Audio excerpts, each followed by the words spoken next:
अस्सलाम वालेकुम जी, क्या हाल-चाल हैं आप लोगों के? मैं तो शुक्र अल्हम्दुलिल्लाह बिल्कुल ठीक-ठाक हूँ और इंशाल्लाह आप लोग भी अपने घरों में खुश होंगे, बिल्कुल ठीक-ठाक होंगे। Welcome back to my channel.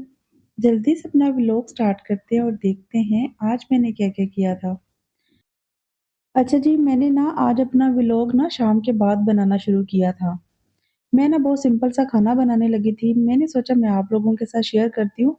ये वाली रेसिपी ना रमज़ान में बहुत काम आएगी, सहरी में बहुत काम आएगी और जब हम स्पेशली रोज़ा रख के किसी की दावत करते हैं, इफ्तारी करते हैं, तो सिंपल-सिंपल रेसिपीज़ हमें चाहिए होती हैं। हो भी मज़े की और हो भी सिंपल, ईज़ी भी हो, पक भी जल्दी जाए, मेहनत भी ना ज़्यादा करनी पड़े।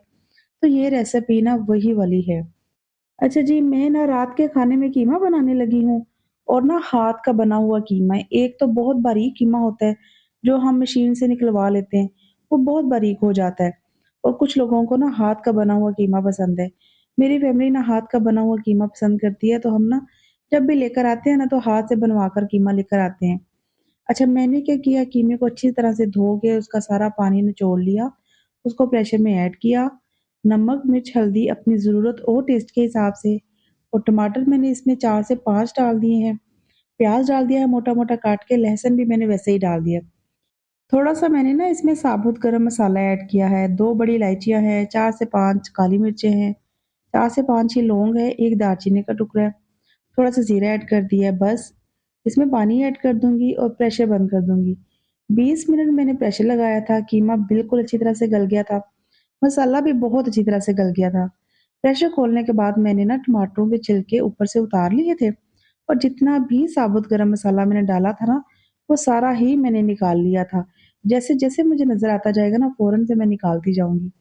मैं साबुत गरम मसाला जब भी डालती हूँ ना, तो इसको ना मैं क्या करती हूँ, भूनते वक़्त निकालती जाती हूँ, क्योंकि खाने में भी बहुत ज़्यादा आता है, अच्छा नहीं लगता। टेस्ट तो इसका निकल कर आ गया होता है खाने में, इसलिए मैं ये सारा निकाल देती हूँ। अच्छा, उसके बाद ना मैंने क्या करना है, ये जो थोड़ा-सा पानी है ना, इसको मैं ड्राई कर लूँगी। जब ये ड्राई हो जाएगा, तो इसमें मैं कुकिंग ऑयल ऐड कर दूँगी। उसके बाद बहुत अच्छी तरह से मैं इसको भून लूँगी। भूनने के बाद मैं इसमें दही ऐड कर दूँगी। अच्छा, खाना ना हर कोई बना लेता है, लेकिन खाना बनाने की ना छोटी-छोटी टिप्स होती हैं। अगर हमें वो नहीं पता होंगी ना, तो हमारा खाना मज़े का बनेगा ही नहीं। अच्छा, एक तो ना कुछ होता है अपने हाथ का टेस्ट, वो हर एक के हाथ का अपना-अपना टेस्ट होता है। लेकिन उसके साथ-साथ कुछ छोटी-छोटी टिप्स होती हैं, अगर हम उनको फ़ॉलो कर लें ना, तो खाना बहुत मज़े का बनता है। हम एक ही रेसिपी अगर 10 बंदों को दे देंगे ना, तो उस रेसिपी की ना हर चीज़ सेम वो बंदे करेंगे। बाकी वो अपनी ना सोच समझ और अकल के साथ उसको पकाएँगे। अच्छा, जब हम चावल पकाते हैं ना, चावल आप 10 बंदों को दे दो, ठीक है? और रेसिपी भी सारी बता दो। किसी के भी ना एक जैसे चावल नहीं बनेंगे, सबके डिफरेंट चावल होंगे। किसी के बहुत अच्छे परफेक्ट पके होंगे, खिले-खिले भी होंगे, टेस्ट भी होगा, हर चीज़ होगी। किसी के क्या होंगे, ज़्यादा नरम हो जाएँगे, किसी के ज़्यादा सख्त रह जाएँगे। इस तरह से करके ना, ये चीज़ें ना तब काम आती हैं जब बंदा छोटी-छोटी, छोटी-छोटी खाने पकाने की ना चीज़ों को सीखता है और उसे पता चलता है कि हाँ भई, मैंने इस टाइम पे ऐसा किया था, नेक्स्ट टाइम मैंने ऐसा नहीं करना, तो फिर मेरा खाना बहुत अच्छा बनेगा। अच्छा जी, अब मैंने ना यहाँ पे इसमें हाफ़ प्याली दही ऐड कर दी है। इसको अच्छी तरह से मिक्स करेंगे, थोड़ा-सा भून लेंगे। 3 मैंने साबुत सब्ज़ मिर्चें इसमें ऐड कर दी हैं बस। फ्रेश धनिया था नहीं, नहीं तो मैं ऐड कर देती। तो बस यहाँ पे ना ये तैयार हो गया, साथ ही ना अब मैं क्या करूँगी, पेड़े बना लूँगी और साथ-साथ हम गरम-गरम रोटियाँ बनाते जाएँगे और सारे आराम से बैठ के तो अपना रात का खाना खा लेंगे। अच्छा जी, आप लोगों ने ना ये कीमे वाली रेसिपी ट्राई ज़रूर करनी है, चाहे आप रमज़ान में करें, चाहे उससे पहले, चाहे उसके बाद। जब भी आप ट्राई करेंगे ना, तो आप लोगों ने मुझे बताना ज़रूर है। बहुत मज़े का बनता है। और अगर आप लोग मेरे चैनल पर नए हैं ना, तो जल्दी से पहले मेरे चैनल को सब्सक्राइब कर लें। साथ में बेल आइकन के बटन को आप लोगों ने लाज़मी प्रेस करना है। उससे क्या होगा कि जब भी मेरा व्लॉग आएगा ना, तो फ़ौरन से नोटिफ़िकेशन आप लोगों को मिल जाएगा। और अगर मेरी वीडियो अच्छी लगे, तो आप लोगों ने अपने फ्रेंड्स एंड फैमिली में इसको शेयर भी करना है और एक अच्छा-सा कमेंट करना है। अच्छा जी, अब यहाँ पे ना सारे पेड़े मैंने बना लिए हैं, साथ-साथ रोटियाँ बनानी शुरू कर दी हैं। दूध पड़ा हुआ था, तो वो भी मैंने ना जब सालन भून रही थी तब बॉयल कर लिया था। अच्छा, अपने घर के काम करना कोई बुरी बात नहीं है, अपने घर वालों के लिए खाना बनाना ये भी कोई बुरी बात नहीं है। हर कोई ना जॉब कर नहीं सकता। और मेरे ख़्याल में हाउसवाइफ़ होना भी ना एक जॉब ही है जो 24 घंटे चलती है, जिसको वीक में भी छुट्टी नहीं मिलती, जिसको महीने में भी छुट्टी नहीं मिलती, जिसको साल में भी छुट्टी नहीं मिलती। इसलिए इस काम को इतना छोटा और इतना लाइट ना लिया करें। ये बहुत बड़ा काम है जो हम सब औरतें कर रही हैं। अपने-अपने घरों में रह के अपने-अपने घरों को सँभाल रही हैं। ये बहुत बड़ा काम है। देखिए अगर हम यही सोचे ना तो हम अपने शौहरों का बहुत साथ दे रही हैं। हम खाना खुद ही बना रही हैं, घर की सफाइयाँ, कपड़े धोना, कपड़े इस्त्री करना, बच्चों की देखभाल करना। अगर इन सारे कामों के पैसे दिए जाएँ ना, तो बहुत सारे पैसे बनते हैं। तो आप लोग ना बस यही सोचा करें कि आप लोग जॉब करती हैं और अपने ना घर को चला रही हैं, क्योंकि अगर हम इतने पैसे बाहर दें ना, तो हमें लग पता जाए और यही पैसे हम लोग बचा रही हैं। इसलिए इस बात को ना फ़ख्र से हर जगह बताया करें कि हम एक हाउसवाइफ़ हैं। हाउसवाइफ़ होना कोई बुरी बात नहीं है। अच्छा, कुछ औरतों को ना इस बात से भी शिकायत रहती है कि हम घर के काम करती हैं, हमने घर के काम नहीं करने। अगर हम जॉब भी नहीं ना करती, हमने घर के काम भी नहीं करने। ये कैसे हो सकता है? मुझे समझ नहीं आती एक बंदा इतना फ़ारिग कैसे रह सकता है? उसका दिल तो करेगा वो उठे कोई काम करे। ये हो ही नहीं सकता, ये बात हकीकत लगती नहीं है मुझे।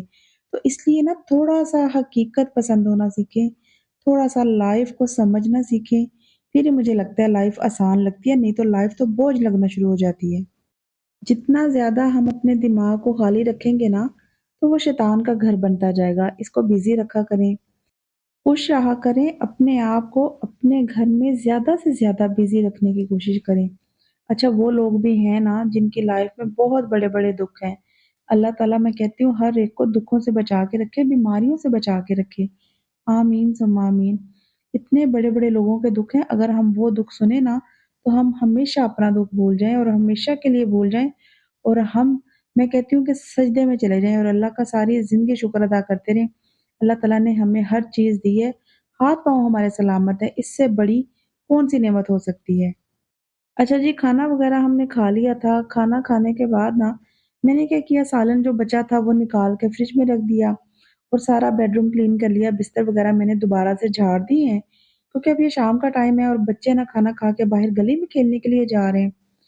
अतीब यहाँ पे बैठ के ना अपने शूज़ पहन रहा है और रेयान चला गया है गली में और जितनी देर बच्चे गली में खेलेंगे, मैं बर्तन वग़ैरह धो लूँगी, किचन क्लीन कर लूँगी, चूल्हा साफ़ कर लूँगी। अच्छा, किचन सारा क्लीन करने के बाद ना फिर मैं चाय बनाती हूँ। फिर ये है कि आराम से बैठ के चाय पीती हूँ। फिर चाय वाले जो 2-3 बर्तन होते हैं वो मैं धो देती हूँ। उसके बाद फिर दोबारा से मैं सारा ही सिंक साफ कर देती हूँ। मेरे साथ ही ऐसा क्यों होता है? ये वाले अल्फाज़ ना हमें अक्सर सुनने को मिलते हैं। हमारे आस-पास कभी-कभी हम खुद भी ऐसे अल्फाज़ कह देते हैं। तो मेरे साथ ही ऐसा क्यों होता है? अच्छा, ये वाले अल्फाज़ भी ना हर इंसान अपने हालात और अपनी सिचुएशन के हिसाब से कहता है। जैसे अक्सर मैं कभी अगर ये अल्फ़ाज़ इस्तेमाल करती हूँ ना, तो वो इस सूरत में करती हूँ कि मैंने कभी किसी को कुछ नहीं कहा, तो मेरे साथ ही क्यों कोई बुरा कर जाता है। तो मैं अक्सर ना इस तरह कह देती हूँ। और कुछ लोग क्या करते हैं, कुछ लोग ये अल्फ़ाज़ इसलिए कहते हैं, उनको लगता है कि हमारी ज़िंदगी में अगर कोई दुःख है, कोई परेशानी है, कोई बीमारी है, कोई मुसीबत आ गई है, तो वो लोग ना ये अल्फ़ाज़ फिर कह देते हैं कि मेरे साथ ही ऐसा क्यों हुआ? या मेरे साथ ही ऐसा क्यों होता है? वो देखिए ये सारी चीज़ें ना अल्लाह ताला की तरफ से आज़माइश होती है इंसान पे और आज़माइश से कभी घबराना नहीं चाहिए। जो इंसान आज़माइश से घबरा जाता है ना, तो फिर वो उसी में रह जाता है। जो घबराएगा नहीं, सब्र और शुक्र के साथ उसका सामना करेगा ना, तो वो उससे निकल जाएगा। और मेरे जैसे लोग जो ये अल्फ़ाज़ कह देते हैं कि मेरे साथ ही ऐसा क्यों होता है, वो इसलिए कह देते हैं कि भई मैंने तो अगले को तंग नहीं किया, लेकिन अगला मुझे क्यों तंग करता है या मैंने अगले का बुरा नहीं सोचा, तो फिर अगला क्यों मेरे लिए बुरा सोचता है? तो मुझे कभी-कभी ऐसा लगता है कि ये चीज़ें भी ना हमें अल्लाह पे ही छोड़ देनी चाहिए। मैं अपनी ज़िंदगी का कोई भी पर्सनल एक्सपीरियंस अगर आप लोगों को बताऊँ ना, तो उसका निचोड़ यही है कि मैंने ना अपनी ज़िंदगी में हर काम, हर बात अल्लाह ताला पे छोड़ दिया। और मैं कहती हूँ कि उसका मुझे इतना अच्छा रिज़ल्ट मिला, मुझे मेरे सब्र का इतना आला फल अल्लाह ताला ने दिया और मेरा नेचर है, मैंने आज तक पलट के जवाब नहीं दिया। मैं हमेशा अल्लाह पे छोड़ देती हूँ और उसका जो फिर फल है ना, वो मुझे बहुत अच्छा मिलता है। अच्छा, कभी-कभी ना मेरा भी दिल करता है कि मैं पलट के जवाब दे दूँ, लेकिन फिर मैं अपने आप को समझाती हूँ, नहीं नादिया तुम इस टाइप की नहीं हो, तुमने जवाब नहीं देना, अगले को खुद ही अकल आ जाएगी। अच्छा ये भी है कि हर एक के हालात और सिचुएशन जो है वो अलग होती हैं। बाज़ दफ़ा ये होता है कि मुझे तो ये लग रहा होता है कि मैं बर्दाश्त कर रही हूँ, सब्र कर रही हूँ, पलट के जवाब नहीं दे रही, लेकिन सामने वाला तो अपने आप को सच्चा समझ रहा है। वो समझ रहा है कि इसने कुछ जवाब नहीं दिया, इसका मतलब है कि मैं सच्चा हूँ। क्योंकि हमेशा चीखने-चिल्लाने वाला और बोलने वाला ही सच्चा माना जाता है और सब उसको ही सच्चा मानते हैं। अच्छा, आप लोगों ने ना मुझे कमेंट करके बताना है कि आप लोग भी मेरी तरह पलट के जवाब नहीं देते या पलट के जवाब दे देते हो?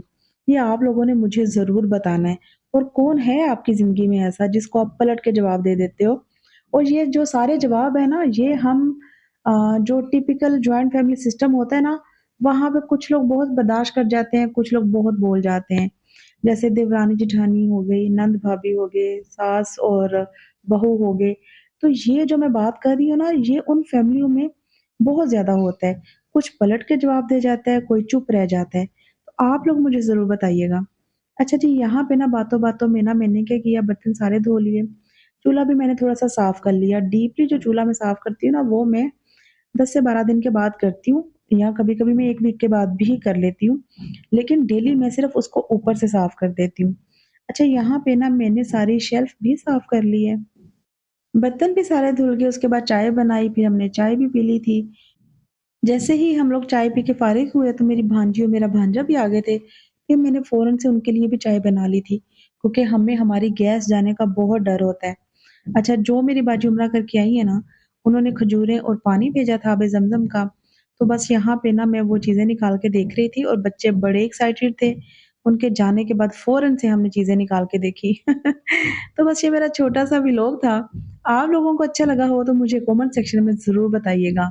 और अगर आप लोग मेरे चैनल पर नए हैं, तो जल्दी से पहले मेरे चैनल को सब्सक्राइब कर लें। साथ में बेल आइकन के बटन को आप लोगों ने लाज़मी प्रेस करना है।